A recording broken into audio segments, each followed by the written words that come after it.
don't get that. There's no logic to me in doing that. Like, we're not dealing with school kids here. We're just get the information out, let people make up their own mind. I don't buy into that nonsense. Is there not a logic in keeping the Australians guessing for as long as possible now?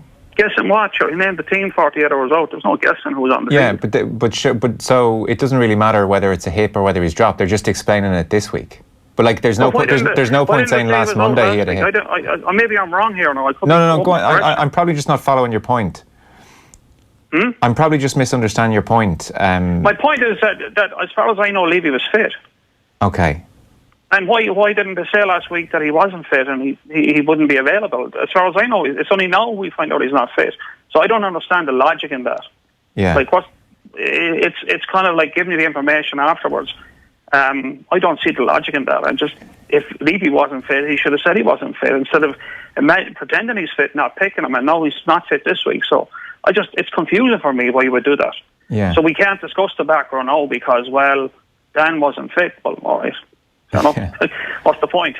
They've never been overly forthcoming with injury news, that's for sure. Well, the word is, I think he's fit to come back in. Like, we're expecting him. Sexton's expected to come back in. Levy is expected, and Ringrose as well. That's the word. So yeah, I don't know, Matt. I don't know if you have any other information. It seemed to me that most of the Leinster lads were left out of the first test, and then the word was, I only heard it today as well, admittedly, that Levy was carrying a bit of a hip knock from obviously the end of the season, and they reckon the extra week would do him good. That was basically the story as I understood it.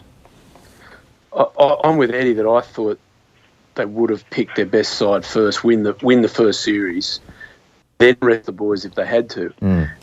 But again, as Eddie said, we're mixing and matching here. Look, we have to keep in mind, and Eddie would remember this better than me, in the World Cup in New Zealand, when New Zealand won the World Cup, Dan Carter was injured, Aaron Cruden was injured. And they had to go to their third out half, who was away fishing, to kick the winning goal in the final. You've got to take this time to blood guys and give them depth. It's never easy in the modern era where we don't have midweek games.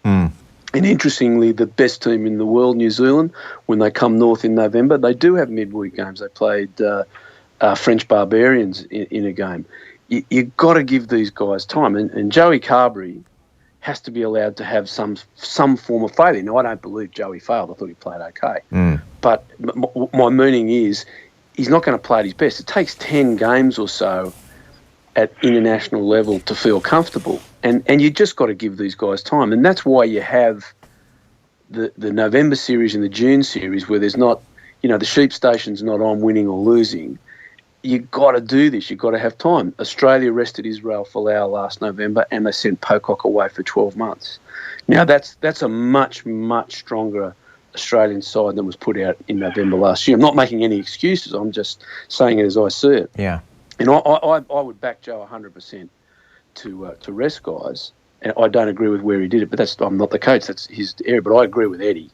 Like, we're resting the Leinster guys because they're injured. Just tell us if he's sick. If he's got a bang, he's a footballer. He's got a bang and he's out. That's great, because then we know. Because Pocock and Hooper pose a threat that's just so different to every other back row in international rugby at the moment. And it's a really good... When they're together, they're a powerful force. And Pocock's not back to his best yet. He's still at the Brumbies. He played very well on Saturday, but he's still not as good as he can get. He is truly a world-class player.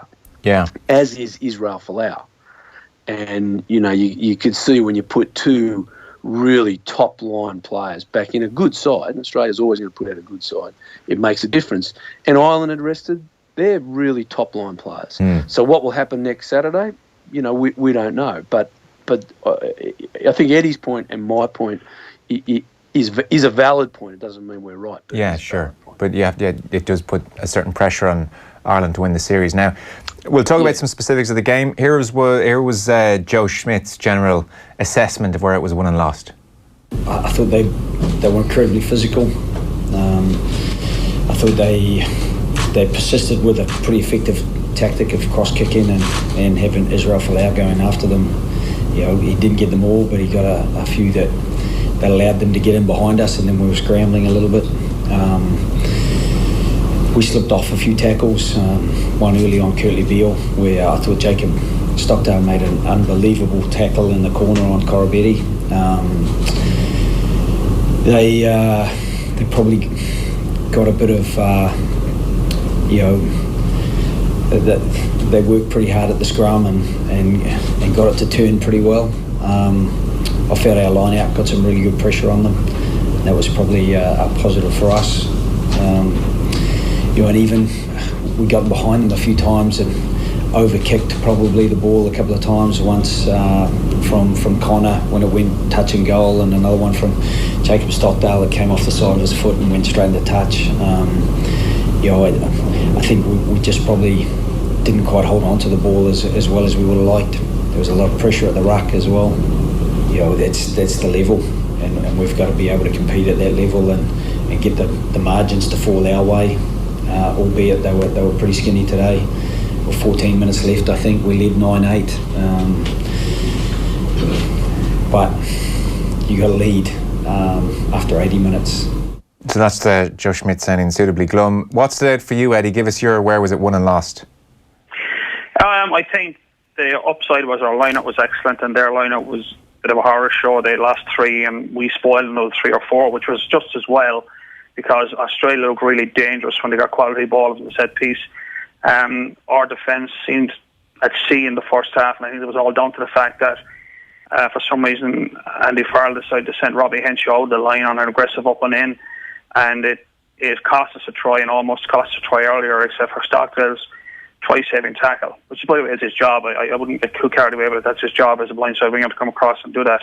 But our defence was all over the place in that first half. We did less of it in the second half at all because it was not working for us. Whereas on the flip side, Australia's up and in was excellent. They caught Conor Murray behind the game line. They caught Joy Carberry. They really hit him man and ball. So our defence looked ropey. Our lineup was good. Our scrum was under pressure, which is understandable given we started our second string front row. But the worrying thing for me was when we conceded that key penalty under our own posts, it was our first string front row around the field. So I think, Australia smelled some blood there, because that front row was fresh off the bench and it got beaten up at that scrum and it cost us 3 points. I thought our kicking game was poor. I mean, why were we kicking the ball to Israel Folau? I mean, the giveaway is Australia were kicking that to them, so why would we do that? It was a really bad strategy. We lost the kicking game, and our defence got shut down. Our spot runners out the back got hit in the backfield, and in fairness to Australia, they brought a lot more physicality than anyone expected, and we had to work really hard for every yard we went when we went to try to go through them, and it didn't really work. So we had a couple of chances that we didn't take, but Australia blew a couple as well. So at the end of the day, there was no argument the better team won. It was 2-0, which is probably a fair reflection. If everything stuck for Ireland, we'd have scored, but if everything stuck for Australia, they got another couple as well. Yeah. So I think we can't complain. We're behind the 8 ball a bit, but I think all those things are fixable. Scrum is fixable. Our defence is fixable. We've got to fix the ruck. We've got to look at our kicking game. There's a checklist there, and we don't have to fix them all. We could still probably win the game by fixing 2 or 3 of them, because it is still a tight game. But there are work-ons for sure this week, and be interesting to see how they go about fixing it. And on the up and in Irish defence, and you mentioned Henshaw shooting up, do you have a problem with the up and in defence in theory, or is it that once Ringrose comes in, that'll be just instantly much better? I don't think it'll be any better, because I think that it's an all or nothing defence. If Robbie gets a man in ball, then it works, and if he doesn't, but you're dealing with a guy who's an exceptionally good footballer who's caused all the problems. That was Curtly Beale. Curtly Beale is very dangerous player, and he's got great hands. So if you don't get a man in ball, he gets to pass away, or he steps you in a phone booth, and he's gone. So it's a very high risk strategy, and I think Ireland's problem with their defence goes back to the fact that we've been conceding 3 tries in a lot of our games this year. If you go back to the autumn, we had 3 tries against Argentina. Then in the spring, we had 3 tries against Italy, 3 tries against Wales, 3 tries against England. It could have been 3 last Saturday. That's not a good number for us, 3 tries. It's hard to win a game when you concede 3 tries. But that up and in is a kind of a reaction to the fact that we're very narrow. And if you go up and in, you can use a narrow defence if it works. But if it doesn't work, you're going to get skinned on the outside. So we're still very narrow. And I think Andy Farrell thought the up and in might solve it, and the answer to that, then Australia, whatever any other team, it doesn't work. So he's got to rethink that for next week. Or if that's based on the outside next week, I guarantee Australia are going to be even better at exploiting it. Okay, because they'll see it coming. As Eddie mentions there, Matt, we've conceded plenty of tries, and we've talked about the defence a lot, and it was a theme in the Six Nations. I suppose the reason Ireland won the Six Nations is they scored a record number of tries, and generally when they arrived or pitched up in opposition 22, they came away with points of some description, which didn't happen on Saturday morning. So what were you seeing there? Completely concur with what Eddie just said. And, just to finish that off, Ireland are vulnerable in the last metre of the field, and they have been for some time. And Curtly Beale is a second 5'8", so he's playing that getting that ball wide. But on Ireland's attack, when we saw them play England in the Grand Slam, they were highly motivated, and they went out to win that game. They didn't go there and say we're going to try not to lose. They said we're going to win, and they were magnificent. They were, absolutely magnificent in their attacking structure and their themes and how they went about it. And sometimes just how can a player not be motivated at international level? They obviously are, but that burning hunger, that real driving, gnawing pain inside an athlete. Sometimes when you get great success, it just drops a fraction. And it's the end of the year. And the Wallabies were up. There's a lot of anger in Australian rugby at the moment with the players because Australian rugby is in so much trouble. And they get panned a lot. They're not getting the respect they deserve. And I really felt... I've been at the World Under-20s Championship, and I've bumped into Alan Gaffney a number of times, and Anthony Hill, who's the business manager for the Wallabies. Chris Whittaker is going back to help with the Waratahs. And we're all talking about it, that this team went out against New Zealand in the last game last year and beat New Zealand. They should have won the series, and they still didn't get respect. And I really think that this group of men are really highly motivated. And I thought that was a difference. There was a 5-metre scrum Ireland put in, and 7 phases later, Ireland still had the possession, but they'd gone back over the 22. Yes. Australia were just up and aggressive. And Ireland didn't have a lot of answers offensively. They reminded me of the way they played against Wales, where they thought, well, we'll just take it route one, pass off the 9, and we'll bash them up. And when they didn't bash Australia up there weren't a lot of answers. And part of that is because Robbie Henshaw's playing 13. He's a great player, but he's a great 12. We had 2 very good 12s on the field. I think Ringrose coming back in at 13 will give us some more options. But and obviously Joey Carberry under pressure. There was a number of reasons for that performance. But if Ireland can't get a little more creative, and I believe they can with Sexton and Ringrose in, and they keep going route one, they'll lose in Melbourne. They've got to score some tries. As simple as that. I mean, it's, as Shane Horgan once said to me, I said it to him, you've got to score tries. He said, really, it's been going a fair while, Matt, but they do have to score those tries. And the last thing that I concur with Eddie, to beat Joe Schmidt, a team that Joe Schmidt coaches, you've got to beat them in the kicking game. Every game they lose in the kicking game. And that's from talking from guys that have been around him at Leinster and the national side. And it was a real insight for me when they brought that up. Now, Michael Checker spent a lot of time in the Six Nations watching Ireland play. And he was talking to a lot of old players. He was doing the Irish work there where we'd done so much work before. And I thought he got his kicking game and his kicking strategy absolutely spot on. They put huge pressure on Conor Murray back where he catches those box kicks, and Robbie Carney, and we saw Robbie Carney make an error that he never makes.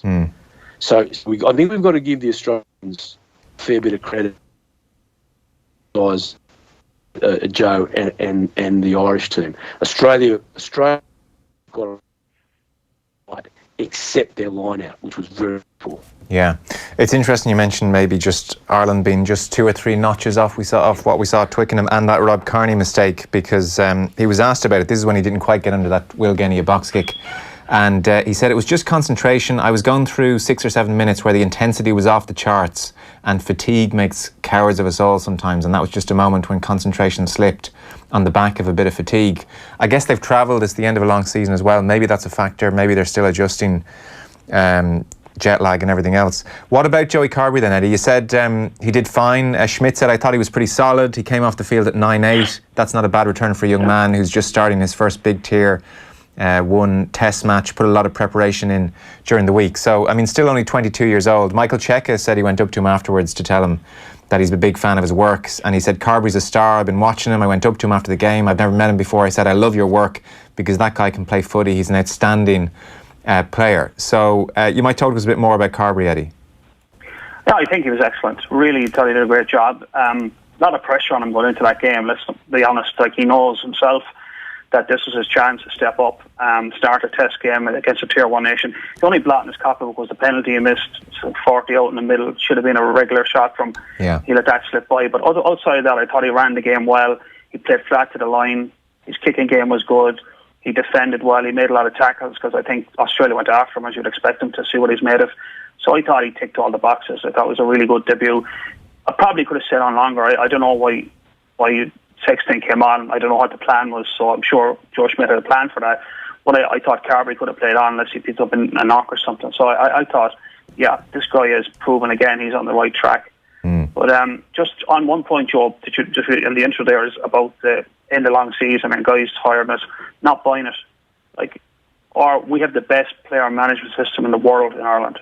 These guys are treated like, you know, they're treated like royalty in terms of getting ready, and they should. There's nothing wrong with it. Like, we're doing what a lot of other unions would love to do, and they can't do it. So we're pitching up at the end of the season. Guys have been managed right through the season. They've played, and with the GPS, we know how many metres they've run since last August, and we know how many tackles they've made.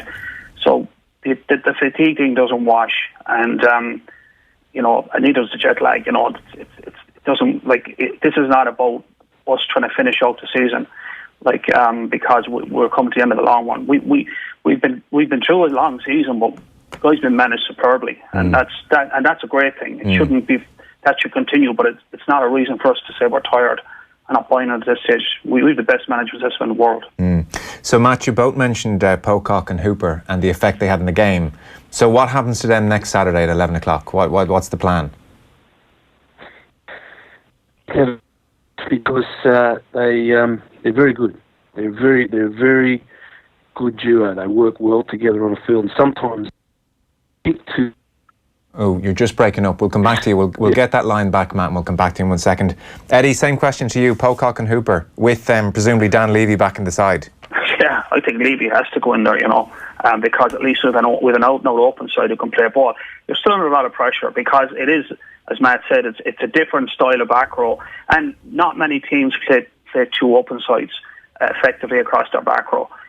So the key there is that your ruck, your ball presentation, your clean-outs, and Joe Schmidt mentioned something about our support has been taken out.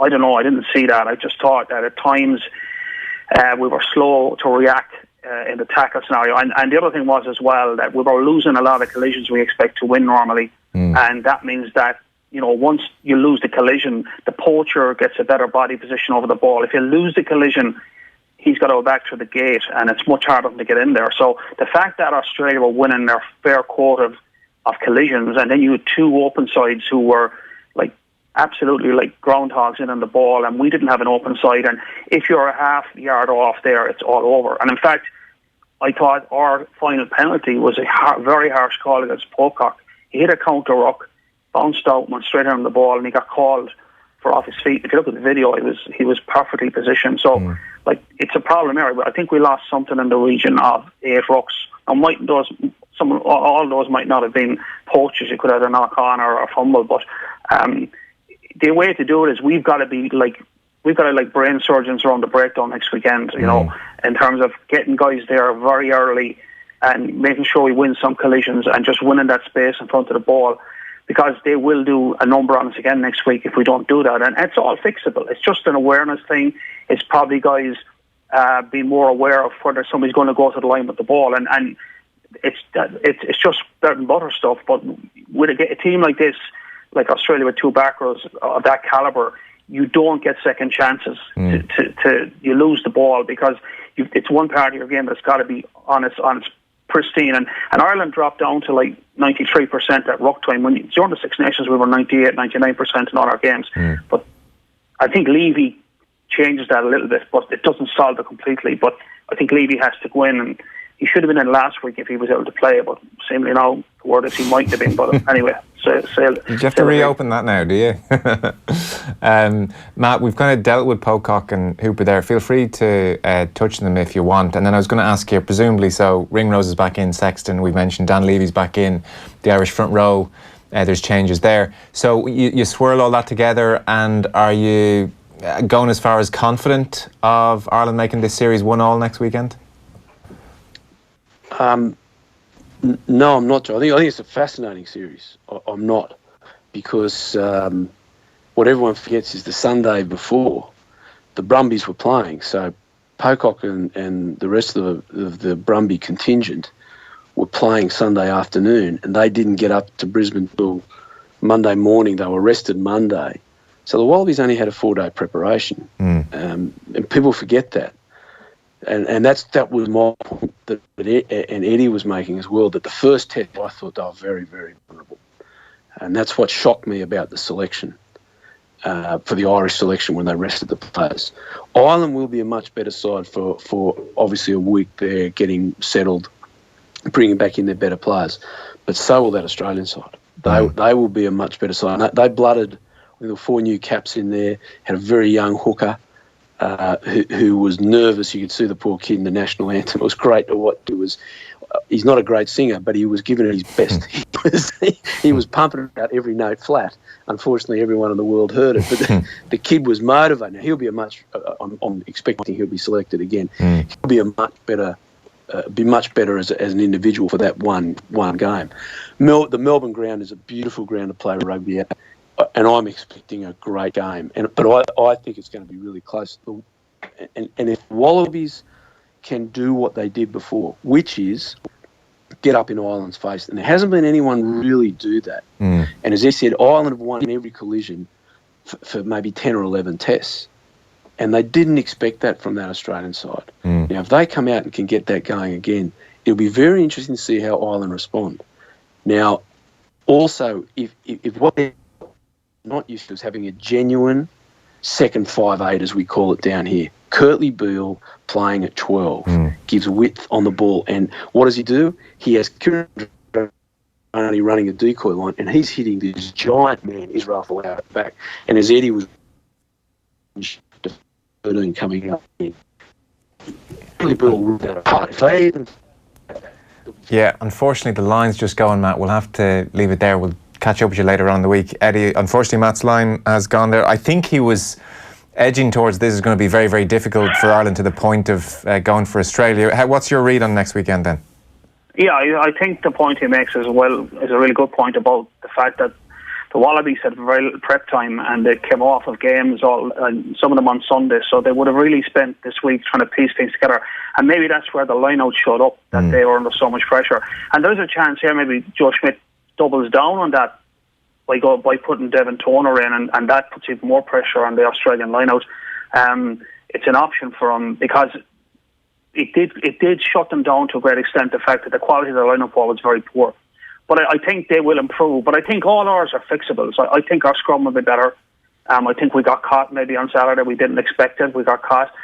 I think our line-out will be solid. I just think the problems they've got to figure out is defensively. They've got to figure out a way of shutting Australia down without sending somebody over the line against Kurtley Beale. Sorry to interrupt. Even if it's Ringrose who might have a better read or be less likely to shoot up, you think that's just too risky with Beale there? It is too risky, I think, with Beale there. It's an all or nothing with Beale, and he's a very slippery character in the best sense of the word as a footballer. And he's got great hands. I mean, he gets that ball away in lightning time, and he's a really good footballer. But that's an area of concern, how we defend. Second area of concern is we couldn't break them down. We just, the physicality of their guys and the way they played up and in at the right time, we just got very few dividends for all our carries. And our kicking game, our trade frightened for us to contestables.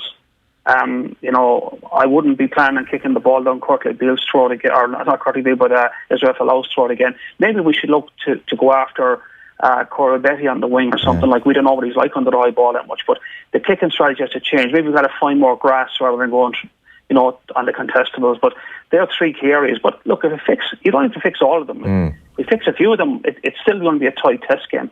But the problem is now we've no wriggle room in terms of winning the series. Like we went out with the view we could win the series, and rightly so. We're champions in Europe. We had on a great run of games, and now because the first test is gone, it's very hard to win a test series after losing the first test. Like that's just the history of test rugby, you know, when you're in the Southern Hemisphere. So if we can win on Saturday, it's back on. But I do think Australia will improve as well. I'm not sure about that. So it's doable, but it ain't going to be easy. Yeah, okay, great stuff. Thanks so much for this evening. Eddie O'Sullivan there on the line, and Matt Williams as well, back in a second. Off the ball on News Talk. Tech Talk. With Jess Kelly. If you see the word Insta-famous on any fitness Instagrammer's blog, unfollow, because it's the wrong message. The con very much is the fact that what you see isn't real. That's the issue I have with it. But a lot of the profiles, they're so photoshopped, it's not the real person. Yeah. It's not what you're seeing. You don't know what they're doing to get those results. You don't know what they're taking. Tech Talk. With Jess Kelly on News Talk. Download the podcast now. The future of diagnostics is here. Beacon Hospital is home to the most technologically advanced diagnostic equipment in Ireland. The latest in MRI, CT, ultrasound and X-ray. Because when the best medical personnel have the best equipment, anything is possible. This is modern medicine. This is Beacon Hospital. Bruce Betting are one of Ireland's leading bookmakers. Download the iOS app today to see why